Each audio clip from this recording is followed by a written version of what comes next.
来看台北市的统计哦，这届有通报739件的灾情，其中有400多件是路树倒去。内湖文德路公园伫昨下晡4点哦，有一丛50栋的树啊倒去，嘛造成电线断去，附近拢熄电。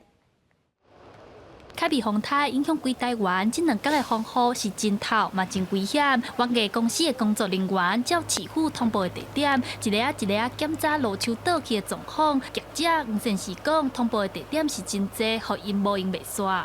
倒下来并没有什么大树炸到什么危害，没有，一切都算很好。我们现在目前为止处理的都是小树枝，不是特别大的超大树倒下来。这点我真欢喜。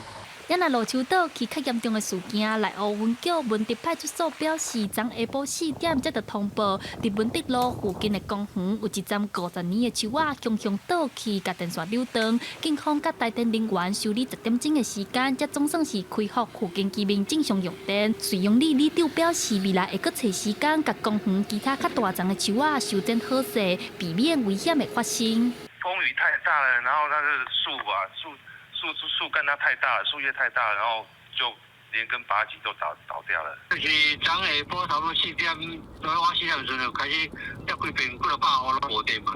另外遐有几丛树啊吼，足悬的啦。我想这个若无去处理哦，连讲伊若风台过来哦，到时又历史重演。根据台北市灾害应变中心统计，到7点为止，台北市灾害通报总共有739件，其中路树倒去453件上侪。文德派出所提醒民众，风台天上好莫出门，避免危险的发生。记者陈阿轩、柯斌哲台北报道。